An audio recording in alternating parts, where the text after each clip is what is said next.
So glad to be here, everyone. As Linda pointed out, my name's Dr. Zarina A. Giannone. I use the pronoun she, hers, and I'm a registered psychologist here in BC. I currently work at the Vancouver Psychology Center, and I do a lot of work with high performance folks. So whether that's in certain kind of occupations or in sport, performers, all sorts of folks. Something that I have often encountered with working with those individuals is this thing we call imposter syndrome. So I'm really glad to be here to share some of my reflections with you this evening here in Vancouver, and I look forward to a good talk. Okay. I want everyone just to take a second and think to themselves if you've ever had one of these thoughts. They'll catch me soon. I don't deserve to be here. I'm not prepared enough. I'm overwhelmed. I'd like you to just kind of pause and think about what that felt like for you. I know I certainly have had my fair share of imposter experiences. Having spent well over a decade in higher ed, training to be a psychologist, I thought I'd be pretty confident heading into the profession. As I transitioned from student into professional, I initially encountered imposter feelings and wondered, do I know enough? What do I know? Am I actually able to help people?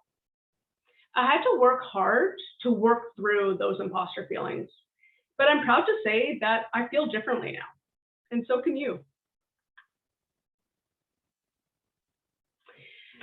Tonight's talk is going to be divided up into 3 sections. Part 1, we're going to talk about what imposter syndrome is, what it's all about, who does it affect, why do we get it? Part 2 will be about something that's a bit more applied. What can we do about it? And I'll be sharing some ideas with you to consider. And then finally, we're going to head into a bit of a discussion period where you're welcome to ask any questions or thoughts that might have come up for you during the talk. And as Linda mentioned, please do write down your questions as they're coming up for you, but make sure to enter them into the chat at the end. Okay.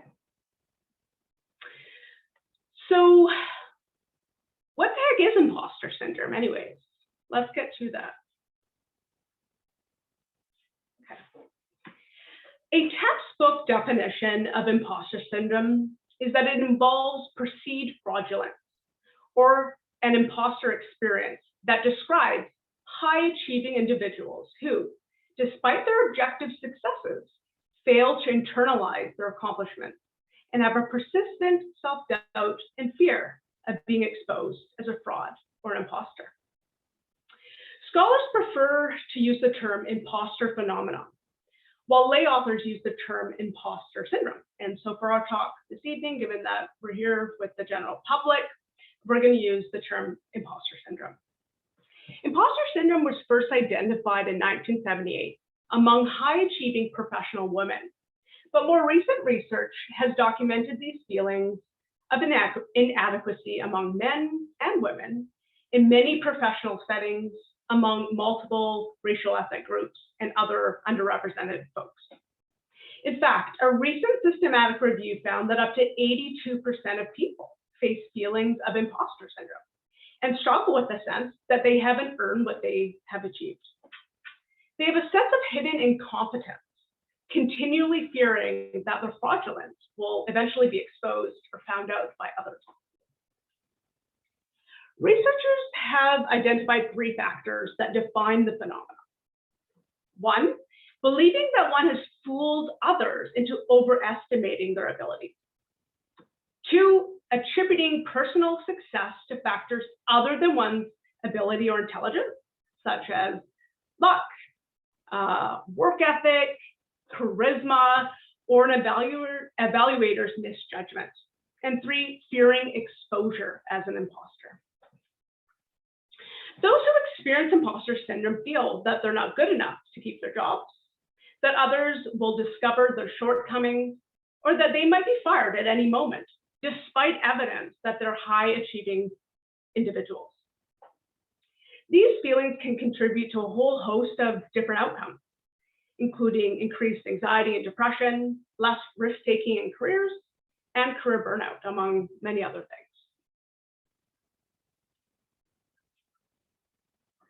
So imposter syndrome is a lot of things, but it's not everything, and I want to help clarify that. For example, imposter syndrome is not a diagnosable psychiatric disorder in the Diagnostic and Statistics Manual of Mental Disorders, or the DSM-5, our current diagnostic Bible, if you will. There are several disorders that can co-occur or contribute to imposter feelings, but there's no current diagnostic label or category that currently captures this aspect of humans' experiences. It's also worth mentioning that feeling like an imposter is a normal part of the human experience to some degree, especially when we're new at things. Sometimes our inexperience is misattributed as imposter syndrome. It's super normal to feel unsure about your abilities when you haven't yet acquired the skills, knowledge, or experiences that would otherwise fuel your confidence. In fact, acknowledging that you don't know everything can open us up to new learning opportunities. It's completely natural to wonder how you measure up in competitive environments, and a little bit of self-doubt can actually be a healthy way to adapt. Imposter syndrome is also experienced on a continuum, and it's a non-binary concept. It can occur at different rates, intensities, and severity levels for different people. The good news is that it's modifiable. Most people have the capacity to improve their imposter feelings. While some of us may be more vulnerable to experiencing it in the first place, there are things we can do to change, and there'll be more on that later.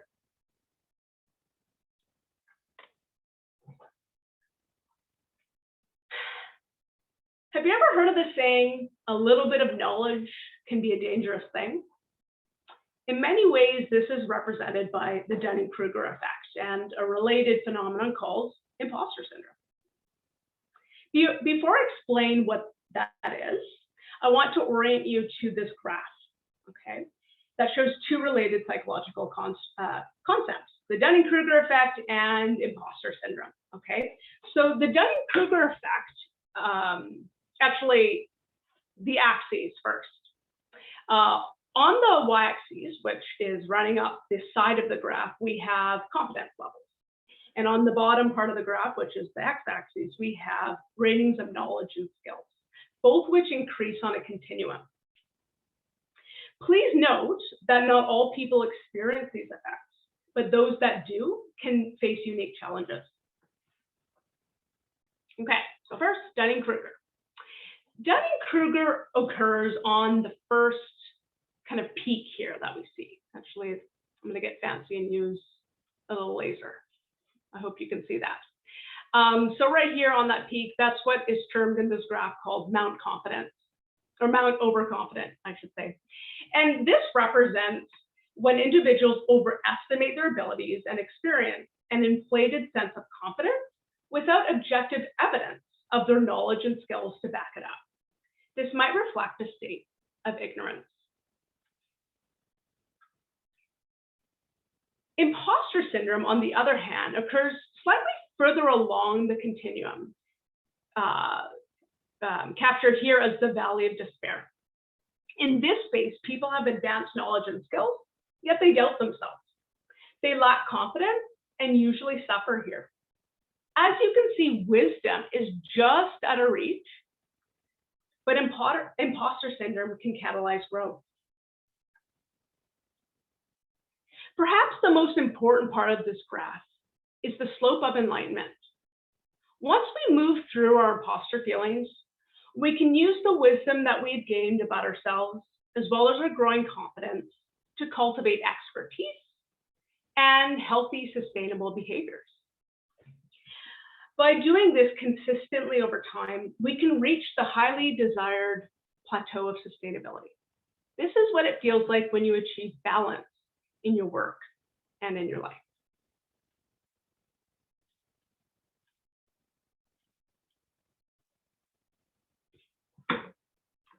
When we're stuck in the valley of despair and struggling with imposter feelings, we can undoubtedly face problems that interfere with our mental health and psychosocial functioning. Studies have shown that imposter syndrome is associated with negative mental health outcomes, such as increased depression and anxiety. People can be so overcome with distress that they feel paralyzed with worry, uncertainty, and low mood. Imposter feelings can result in isolation too. People often perceive themselves to be the only ones feeling like an imposter or a fraud. Or they're afraid of discussing with other people for fear of being exposed of their hidden incompetence. Often people will struggle in silence with this. Imposter syndrome has also been found to be associated with some other personality traits, and I'll mention a few here. Often self-esteem can be implicated, usually lower self-esteem. High levels of self-imposed perfectionism or having perfectionistic self-standards. This idea of having it all together, or what I might call the non-display of imperfection. So wanting to present yourself in a certain light that perhaps isn't congruent with how you're feeling on the inside. High levels of competitiveness, low levels of help-seeking, as well as an external locus of control, which means that one's sense of control lies outside of them versus within. Many people who feel like imposters also grow up in families that place a high emphasis on achievement. So that's where that idea of the achievement orientation comes in. Particularly in families or with parents who kind of alternate or vacillate from high praise to high criticism. That can often increase feelings of future fraudulence. Societal pressures only add, I think, to the situation. Self-worth can become contingent on achieving. Some workplace cultures place far too much emphasis on productivity than on quality work and on employee well-being. There's lots of kind of different pieces that might be contributing to why this occurs for a person. There's robust literature that describes the harmful association between imposter feelings and job performance, job satisfaction, and burnout among various employee populations. Studies have shown that the more imposter feelings individuals have, the less career planning that they engage in. That is, imposter feelings can function as an inner barrier to moving up to higher occupational levels or positions. Folks might feel like they're unable to take risks and they're afraid to expose themselves, as I mentioned earlier. Imposter syndrome has also been found to be negatively related to employee well-being, confidence, and interpersonal relationships. Suffice to say that the effects can be quite severe and impactful on one's life and career.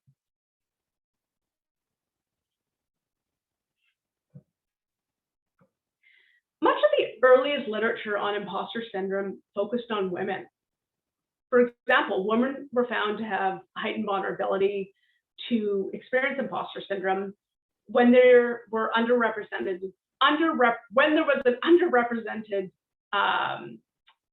underrepresentation of people like them succeeding or in a position of power. So while women do suffer from imposter syndrome, a recent systematic review found that half the studies included reported no gender effects, meaning that they found no difference in the rates of men and women suffering from imposter syndrome. An implication of that finding is that employers should be alert for imposter feelings in their entire population, not just women. Pervasive sexist stereotypes can cause underrepresented people to doubt themselves. For example, common messages that might have this effect include, women aren't good leaders because they're too emotional, or that women are not good at hard sciences like the STEM fields. Numerous studies have also found imposter syndrome to be prevalent among racial ethnic minorities. For example, some folks might think they've only landed in their position due to affirmative action and question, do I truly deserve to be here? A key finding from one of these studies is that imposter syndrome is a stronger predictor of mental health issues than minority stress stats, which refers to chronically high levels of stress faced by members of highly stigmatized minority groups. This is particularly significant given that research on ethnic minority populations tend to focus on their presumed experiences of discrimination, rather than on individual differences within a minority group, such as imposter syndrome. It would be reassuring to believe that imposter symptoms decline with age. You think more experience, kind of more confidence. Unfortunately, half of 6 studies in that systematic review that I mentioned that reported on gender effects found that the imposter symptoms declined, and the other half found that they didn't. So this means that it's really important to address whether imposter feelings exist and how they do, and address as soon as possible those thoughts and feelings so that we can look to reduce those long-term effects. Okay, so I hope that I've been able to give everyone a bit of a snapshot as to what this thing we call imposter syndrome is. But I would imagine that some of the people who showed up here tonight might already kind of know some of those bits and might be wondering, what can I do to help myself with this? And that's why I really want to spend a good amount of time getting into that part. So here we go. Okay. So I'd first like to invite everyone to take a moment to deepen their understanding of their own experiences or possible experiences with imposter syndrome. Dr. Pauline Clance, an American psychologist, developed the Clance Imposter Phenomenon Scale several decades ago, which is a measure designed to assess individuals' personal feelings of incompetence and fraudulence. It assesses the phenomenon's components, the 3 that I mentioned earlier, such as fear of negative evaluation, self-doubt regarding one's own abilities, and then again, lastly, fears of phoniness or feelings of phoniness. We're going to take about 5 minutes now to allow you to complete the imposter phenomenon scale. I want to highlight though for everyone that this is for your own personal use, okay? Your completion of this measure is in no way part of an official psychological service, and the results of this measure do not equate to a diagnosis, okay? And that same kind of qualifier goes for the rest of the strategies that I'm going to review in a few minutes, okay? So here's what I'd like everyone to do. If you're able to, you can either click the link that's on the slide, or Linda will kindly or has already kindly put it into the chat. I'll keep track of our time. I'd like you to, I think on most PDF viewers, you can have a kind of enable the pen function, or maybe you just want to write your numbers down on a different piece of paper. So keep track of that. I'll give you a 2-minute warning. At that point, you should probably proceed to scoring. The scoring instructions are on the 3rd page there. And then we'll reconvene in a few minutes and chat a bit about that. Thanks, everyone.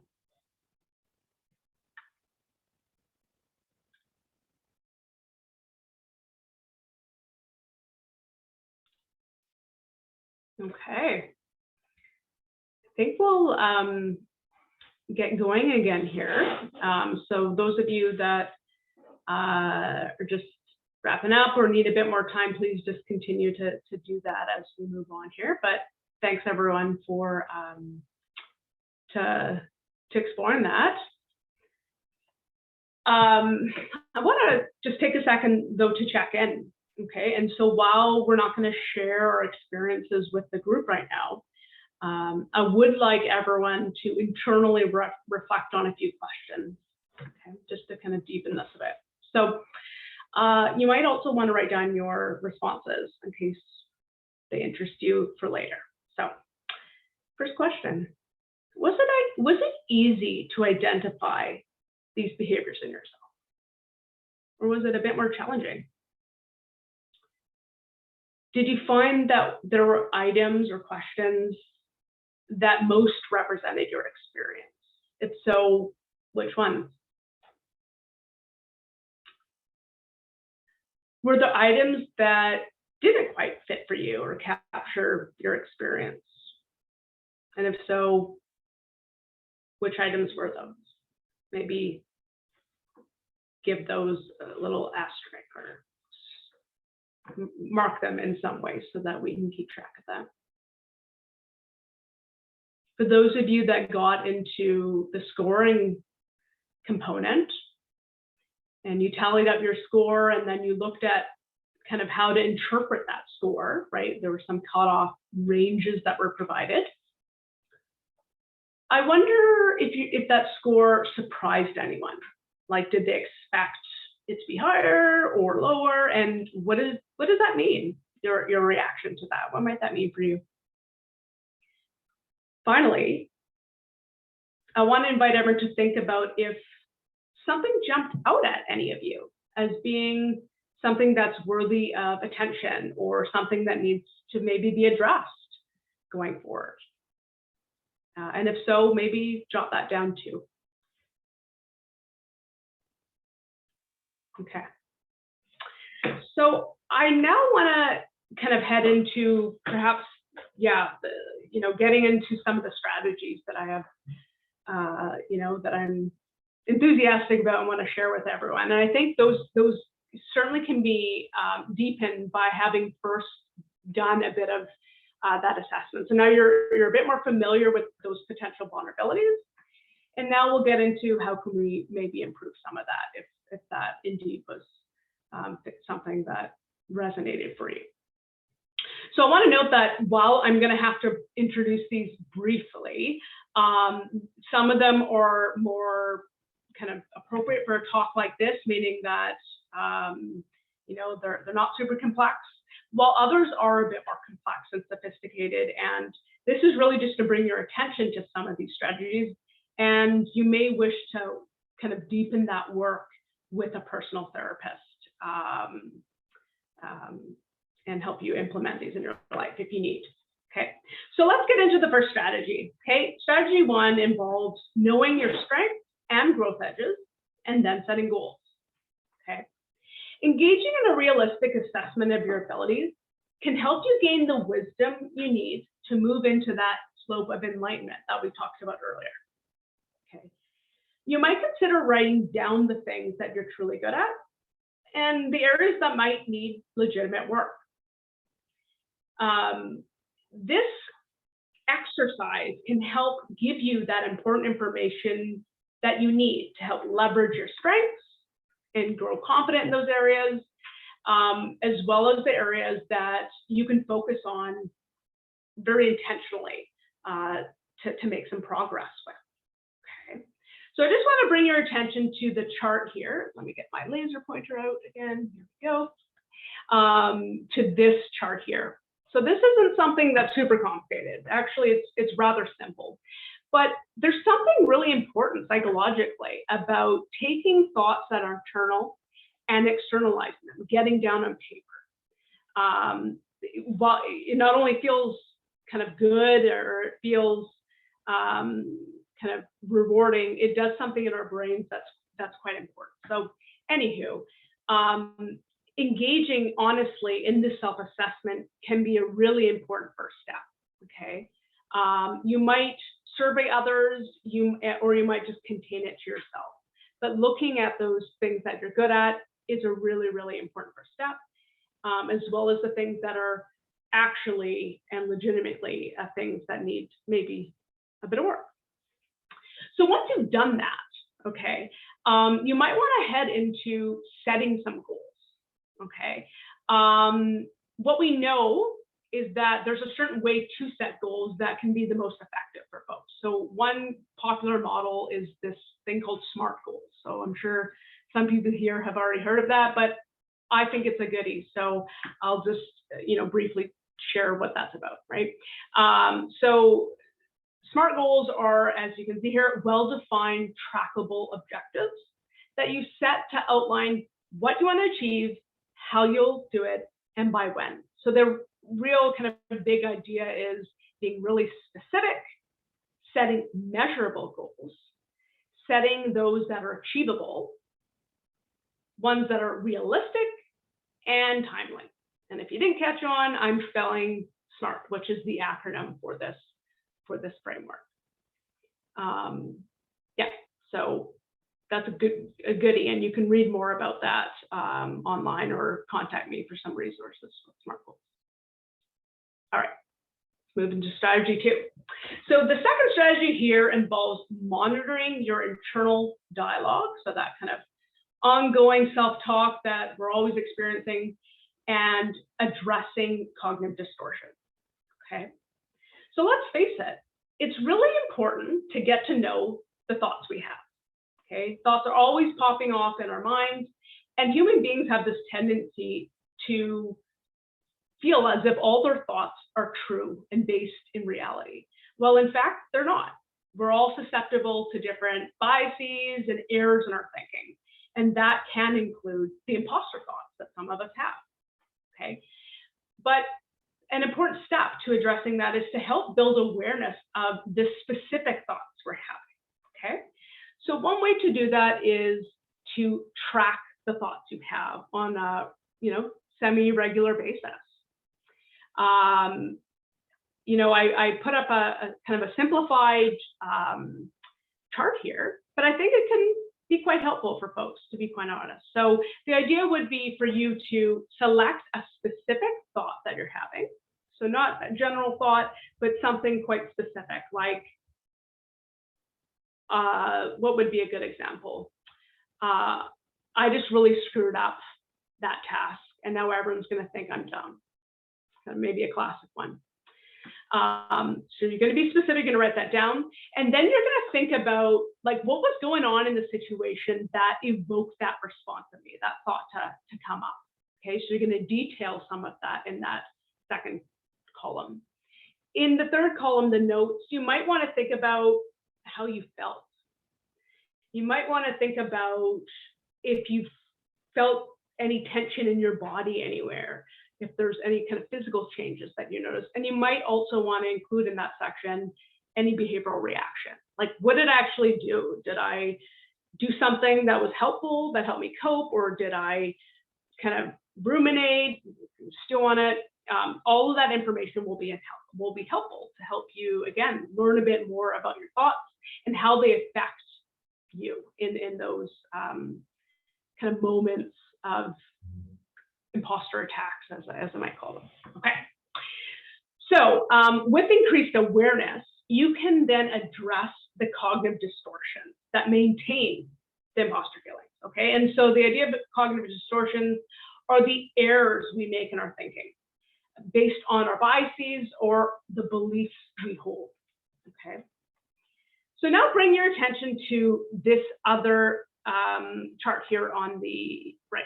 Okay, so this is the idea of thought challenging. Okay, so as I mentioned before, we kind of commonly accept our thoughts as being true, and sometimes that's an unhelpful practice to engage in. So it's important for us to be mindful of that fact and to sometimes challenge the thoughts we have. So while this can get a bit complicated, like how do you challenge thoughts?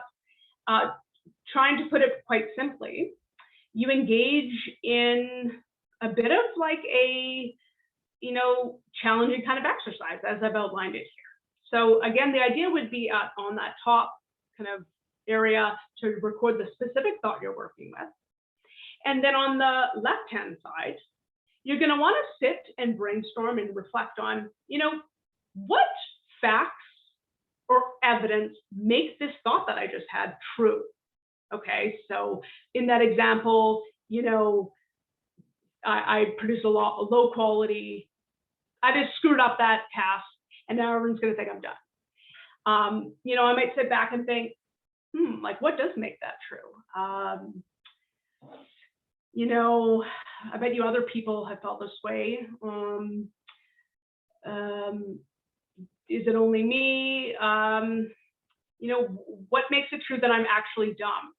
I don't know. I think more of the evidence is coming up that would better be suited to the evidence against. Okay, and that's the idea of what actually makes this untrue. What facts disprove this thought? So again, coming back to that example, well, maybe I felt disappointed, but that doesn't necessarily mean that I'm dumb.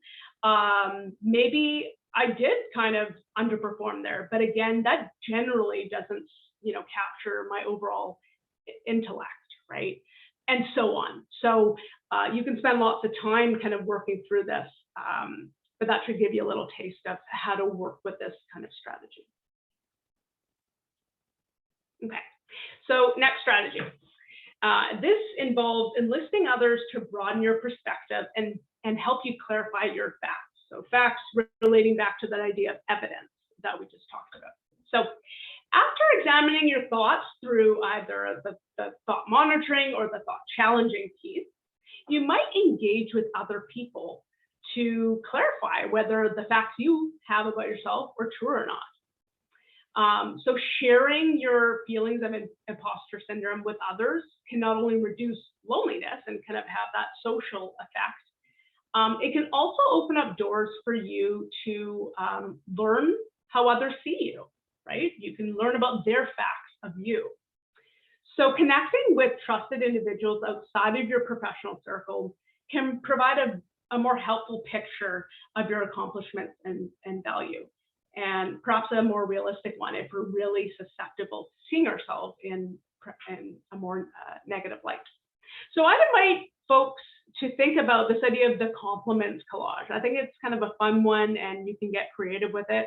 The whole idea here is to collect compliments, collect images maybe that represent when you did something well, or an email, a sentence from an email that made you feel good, you know, a quote that someone said to you that you really just want to capture, and so on, something from a performance review. This is for you. No one else's eyes will see it if you don't want them to, and it's a really nice thing to care for yourself and engage in, especially when you need to come back to it to remind yourself of the facts that you're accumulating. Okay, strategy 4.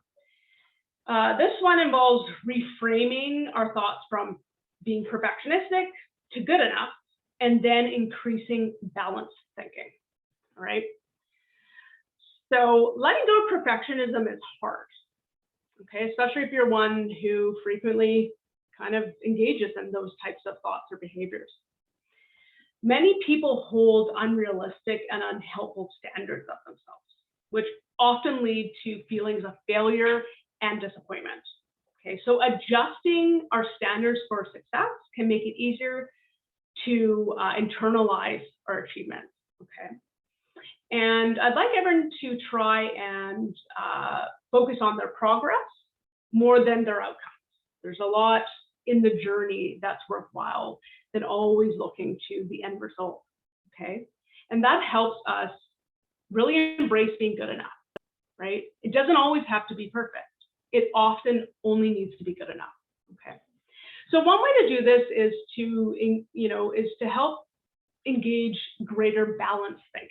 Okay, so again, you record the imposter thought, make it specific, and then you want to sit back and think about what's a new thought that kind of captures the way I'm feeling about this, but it's more helpful for me to have.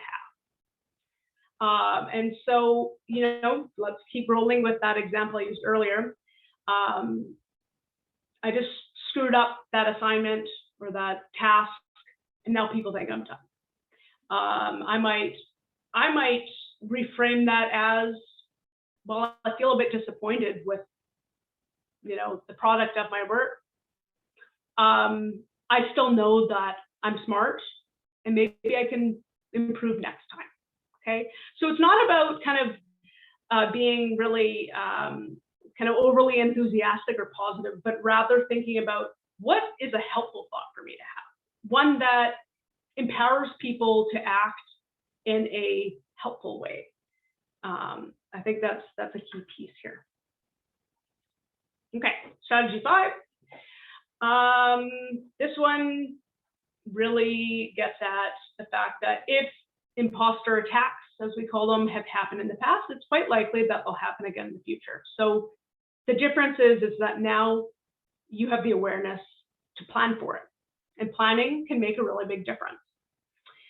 So there's different ways to make a plan for ourselves, and I offer 2 ideas here.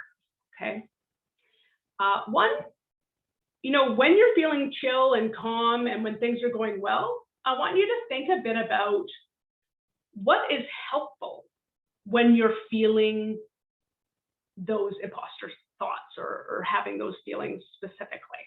Okay, so you're kind of in a clear mental space and you're able to really kind of reflect on what helps me when I'm in that kind of frame of mind. And similarly, what are 3 things that I could do when I'm feeling like an imposter? When people are able to take action, there can be a really positive effect for them versus kind of sitting there or being inactive or passive in a situation, which can actually sometimes compound the way we feel. All right, strategy 6. This involves celebrating small wins and working to internalize our experience of achievement and success. People who struggle with imposter feelings tend to brush off their successes, which actually kind of magnifies the imposter feeling. So if someone congratulates you, don't move on too fast. Celebrate that small victory. Kind of sit with that. Savor it. Pay attention to how you're responding and aim to speak more positively about yourself. Take the time to applaud yourself, to cheer yourself on. So whether you're getting a new credential or you got a raise at work or something went well in a relationship that you have, take the time to notice that and be with that. And that kind of small extra moment can help you integrate that into how you see yourself and your kind of conception of yourself as someone who's not a fraud, someone who's real and legitimate and successful. Strategy 7 involves cultivating self-compassion. Okay, so using mindful self-compassion to shift from an external locus of control to one that's internal is a really important consideration for everyone. So this involves learning to be truly okay as you are without your accomplishments. So who are you kind of aside from all those things that you've done? People often think that being hard on themselves kind of gives us that kick in the butt that we need to improve. And often it actually has the opposite effect. It actually makes us harder. It makes it harder on us emotionally, and kind of we're in a tougher spot to problem solve. So instead, being kind to ourselves allows greater self-acceptance and care. The ways we would when we're extending compassion to a friend if they were struggling. There's a really helpful website that I appreciate and refer to often. It's called self-compassion.org, created by an American psychologist, Dr. Neff. There's lots of really good guided meditations and practices available on there, so you can check that out. Okay, this is an important one. Strategy 8: share your failures. Okay, discussing failures or situations or things that didn't go as well as we'd hope is a really important piece.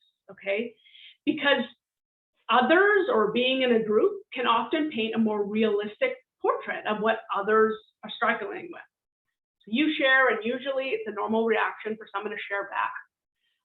It can really reduce those feelings of isolation and have this normalizing effect. It's like, oh yeah, like you're going through that too. Or, oh yeah, perhaps it's normal to be feeling this way if I'm new to this job or this thing just happened. So it helps us learn that, yeah, we're not weird, we're not different. We're just actually having a kind of a typical reaction to a hard circumstance. Okay. And finally, seek professional support if you need it. There are many qualified professionals, including registered psychologists, who can offer effective services to address imposter feelings. Okay. I'll note that given the current state of the peer-reviewed literature, people that need help or who are suffering with imposter syndrome might look to working with a professional who uses evidence-based therapies like cognitive behavioral therapy for kind of comorbid conditions like depression or anxiety. And that is because the literature, we're not so far in the evidence base and the research right now to identify specific treatments that actually address imposter syndrome specifically. So we'll have to look, you know, to related experiences to help guide the way we help people. Another piece here to note is that working in group settings, right? So going to like a group therapy or a peer group can be a helpful solution, again, because it has that normalizing effect, okay? The BC Psychological Association has a referral service where you can link up with a psychologist if you'd like, and there's a link for that I can share afterwards. Okay, I'm almost done here, but there's one more really important slide that I want to share, and then we'll pause again. Okay, and the essence of this is that imposter syndrome does not occur in a vacuum. Okay. The impact of systemic racism, classism, xenophobia, and other biases were categorically absent in that initial research that I talked about with women kind of many decades ago. Okay. Many groups were excluded from the early studies, namely women of color, people of various income levels, genders, and professional backgrounds. Even as we know it today, imposter syndrome puts the blame on individuals without accounting for the historical and cultural contexts that are foundational to how it manifests. Imposter syndrome directs our view towards fixing people instead of fixing the places where people work or play. And I was reflecting in preparation for this talk of the effect of COVID, the COVID pandemic. And it feels like, you know, workplace demands are at an all-time high. Lots of jobs are being consolidated, and you know, the demands on workers just keep growing, it feels like. I've had many clients report that the demands of their jobs outweigh their capacity, that there are too few hours in a day to get everything they're assigned to done. What's interesting is that many folks in this position tend to feel as if it's their fault, and that it's their fault that they're not able to get everything done, and that somehow they're personally flawed because they can't complete all the tasks required of them. In these situations, it's important to consider the context in which they're working and the unrealistic and potentially superhuman expectations that they're attempting to meet or that they feel might be placed on them. Think about it. Is it really a matter of your abilities, or are you having a normal reaction to an overwhelming situation? Employers are encouraged to incorporate recognition of imposter syndrome in the development of both structured and unstructured learning and career development opportunities. So some examples of structured activities might be, you know, being proactive and informing folks of the likelihood of this maybe unfolding for some during orientation or onboarding. There might be specific trainings that are facilitated by a psychologist or other kind of workplace professional that also can help people, you know, deal with this and cope with imposter feelings. Finally, there can be some policies put in place, you know, that promote work-life balance and so forth. Unstructured activities might include mentoring or coaching, and certainly modeling. So seeing people who are perhaps kind of above you or in positions of authority, being open about their struggles, being open about seeking help, and so on, can have a huge effect on the culture of a workplace and on an individual. Providing concrete and specific feedback often and consistently is also a helpful way to reduce imposter feelings in workers. Objective data coming from a trustworthy and credible source can serve as a way of, confirming those self-beliefs that you might have, or disconfirming them. For people with underrepresented identities, it can be helpful to connect in empowering spaces and communities, which can provide support and validation and empathy for navigating imposter syndrome in oppressive systems. Okay, so just wanting to bring everyone's attention to the fact that I have prepared a brief 2-page worksheet, okay? And I did that because I wanted people to be able to have a takeaway, so that some of these strategies that I reviewed in this talk, you can return to them and use them even if needed. So you can access that by clicking the link on this chart, or sorry, on the slide, or I believe it will be available to you in the chat.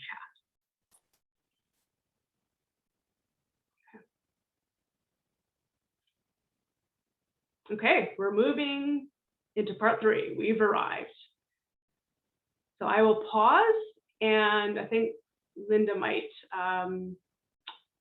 jump in here.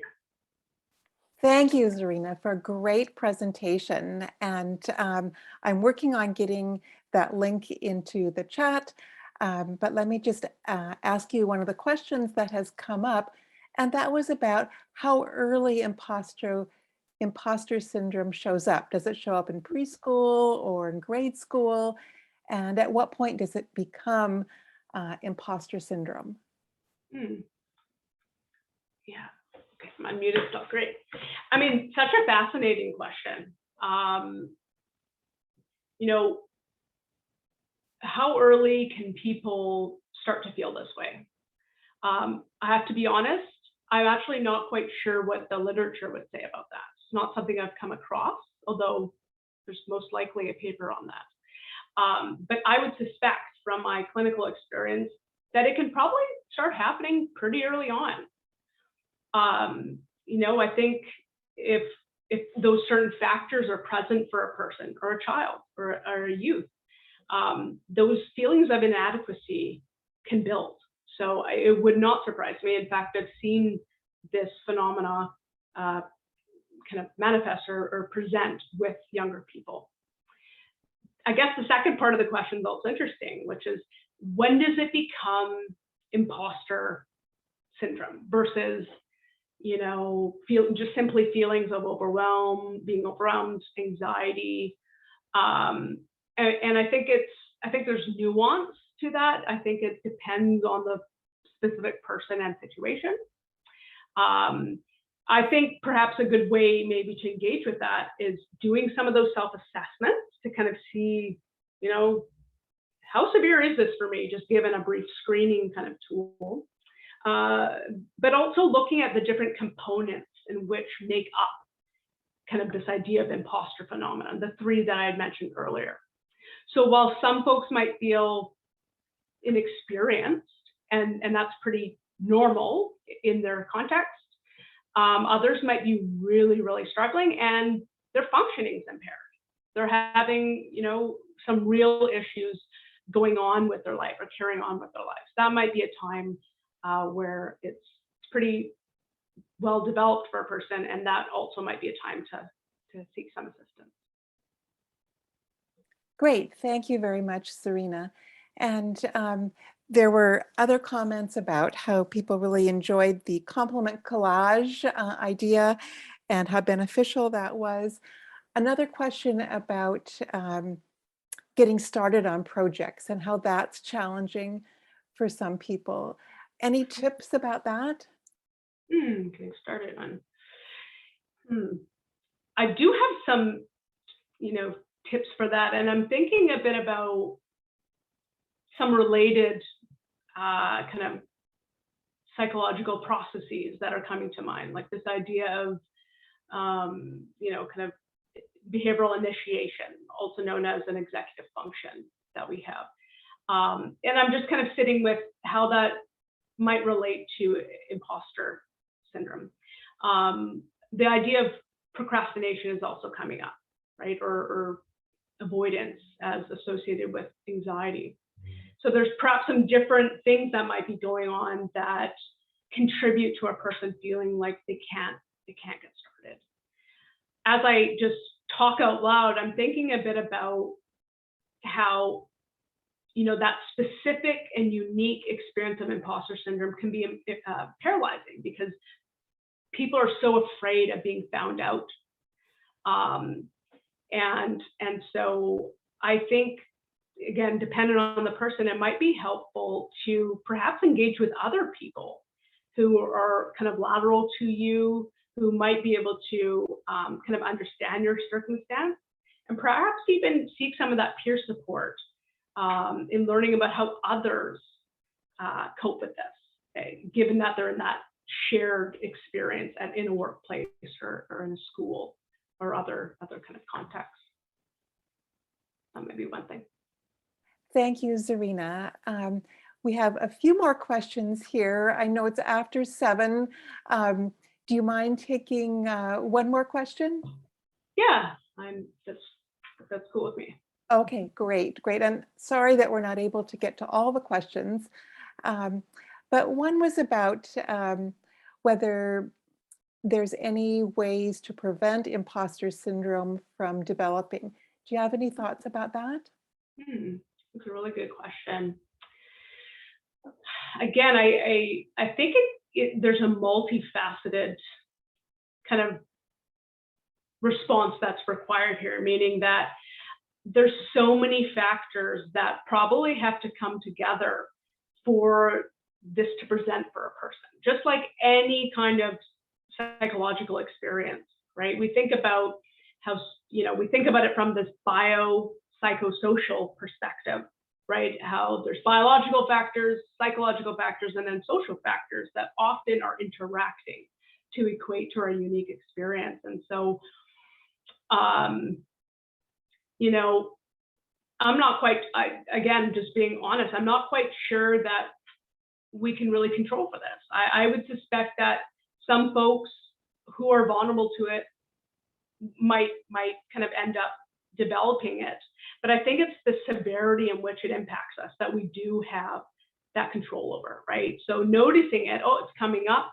If we can get to that early and to kind of start building up our kind of mental armor so that we can fight against some of this, I think, being proactive can be a huge help. Great. Thank you for answering all those questions. And I'm sorry we weren't able to get to all of them, but what a great informative talk. And thank you all for your questions. I have put some additional information in the chat about where you can go to do a survey of the session, and also information about how you can view other sessions on the BCPA YouTube channel. And this one will be posted at some point in the future. So thank you all so very much for your participation. And thank you, Dr. Giannone, for the great presentation. Thank you. And I just want to add, if anyone wants to email me any of those questions, here's my contact information. Take care. Thanks for attending, everyone. Thank you. Bye-bye. Bye.